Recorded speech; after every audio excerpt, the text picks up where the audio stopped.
but humanitaire. Créée en 2005 pour accompagner les enfants de parents détenus et assurer le maintien des liens parentaux, surtout avec les mères, l'aventure, mieux, cette entreprise humanitaire et sociale à laquelle elle consacre ses jours et ses nuits avec l'aide des bénévoles, porte des fruits probants et se poursuit allègrement. Elle nous en parle dans la rubrique Initiative.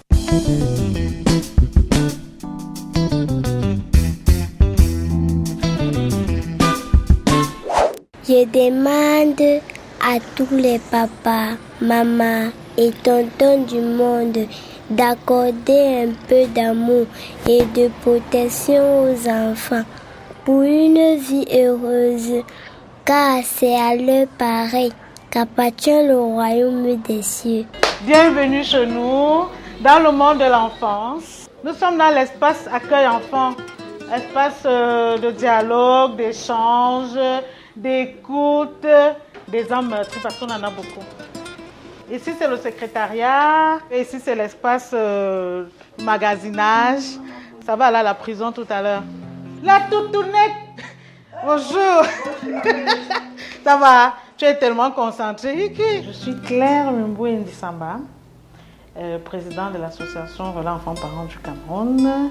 J'ai 41 ans. J'ai 3 bébés.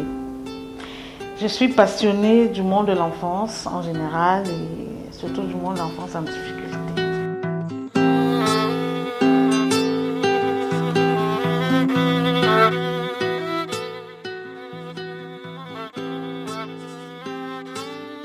J'ai été directrice au collège dans l'Institut Samadou Gada pendant 11 ans. Pendant l'exercice de ces fonctions-là que j'ai rencontré un petit garçon que j'appelle toujours Joël. À l'époque, il avait 12 ans.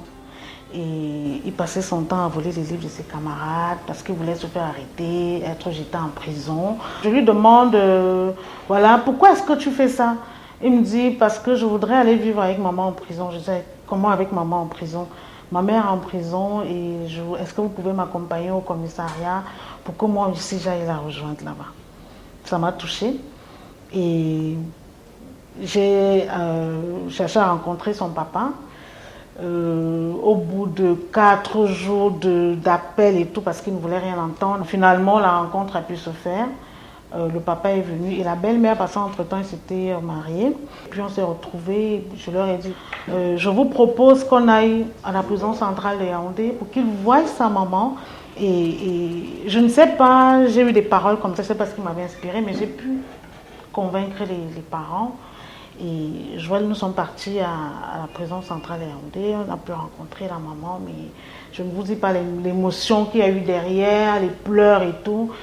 Et moi, j'ai donc proposé à la belle-mère d'accompagner Joël tous les mercredis, rencontrer sa maman, moyennant 30 000 francs à la fin de chaque mois. Je lui ai dit, écoute, moi, je touche au sein de chaque mois.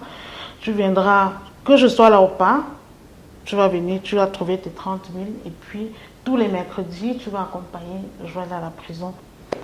Alors, au bout de 2 mois, Joël est passé de 8 de moyenne à 16,20. Le second venait avec 12 de moyenne. Je me suis dit, waouh, si Joël a pu changer comme ça, c'est sûr qu'il y a d'autres enfants qui se trouvent dans la même situation que lui, qui ont besoin d'être accompagnés. Et entre-temps, la maman m'interpelle et me dit, j'ai honte du regard de mon fils, comment je vais faire, je ne sais pas, qu'est-ce que je vais lui dire. Je dis, tu te lâches, moi je vais t'aider. Je vous assure, je n'étais jamais allée en prison avant ça. Ce n'est pas parce que tu es en prison que tu n'es plus une maman. Tu es en prison, mais tu aimes ton enfant. On a vu le jour de la rencontre, tu as pleuré, tu t'es évanoui. Je vais les rester sur toi, il a pleuré. Bon, nous tous on a pleuré parce que moi, personnellement, j'ai ressenti quelque chose. J'ai eu la chair de poule jusqu'aux cheveux. Je dis, il y a quelque chose de très fort qui existe encore. Tu peux toujours éduquer ton enfant, lui dire, écoute mon bébé, voici ce que j'ai fait. Tu n'es pas obligé de lui dire que tu as volé, tu as tué, tu lui dis, j'ai transgressé la loi.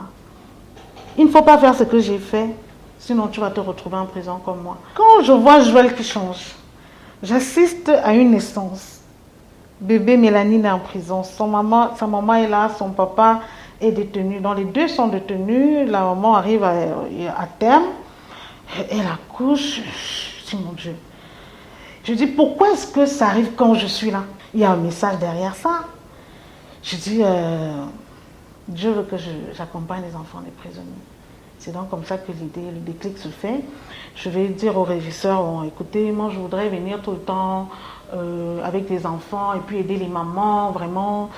Il me dit, je veux bien, mais ce n'est pas à mon niveau, il faut aller voir le directeur de l'administration pénitentiaire, je vais le rencontrer. Bonsoir. Il me dit, non, ce n'est pas à mon niveau, il faut voir le ministre.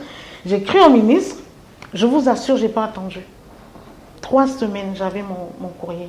Donc j'ai mon autorisation, maintenant j'écris maintenant au prophète. 3 semaines après, je crois que c'est le directeur du cabinet, en fait le responsable m'appelle, il me dit, vous avez votre récépissé déclaration d'association, est-ce que vous pouvez venir chercher? Ça s'est tellement passé vite que je me suis dit, c'est la main de Dieu. J'ai l'autorisation le 16 février 2006.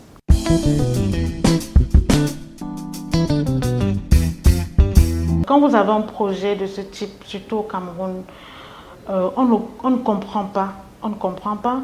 Moi, on me regardait, c'était un peu bizarre. J'avais envoyé 98 courriers quand j'ai commencé. Tout le monde disait, oh mais c'est bien ce que vous voulez faire, oh c'est très bien ce que vous faites, mais on n'a pas de budget, on ne peut pas, c'est très bien, peut-être la prochaine fois. Je ne me suis pas découragée. Moi je me dis, c'est un choix de vie, c'est un choix que j'ai fait. Je crois à mon projet, je vais foncer, je vais toujours fonctionner par l'exemple.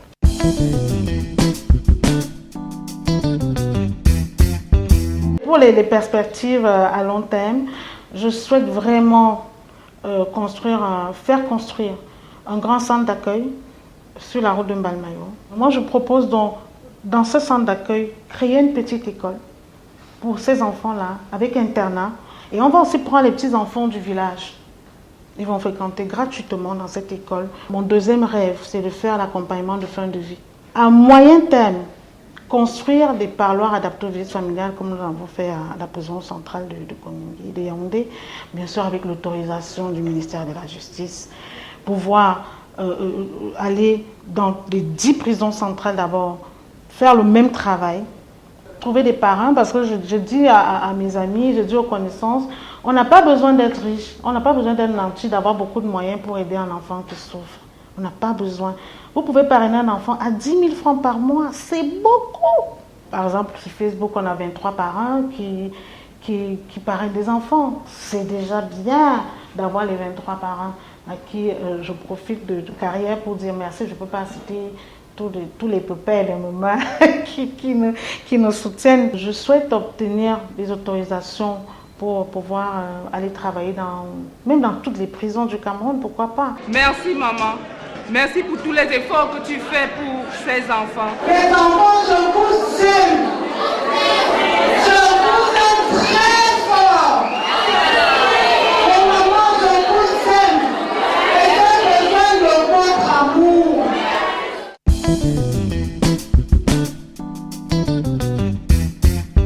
Si je peux donner un conseil à mes jeunes frères, c'est que quand tu as un projet, il faut croire en ton projet, que tu aies le courage de le faire, que tu tiennes, que tu aies la persévérance, la foi, ne pas se décourager, quelles que soient les embûches. Et puis, vraiment, remettez vos projets entre les mains de Dieu.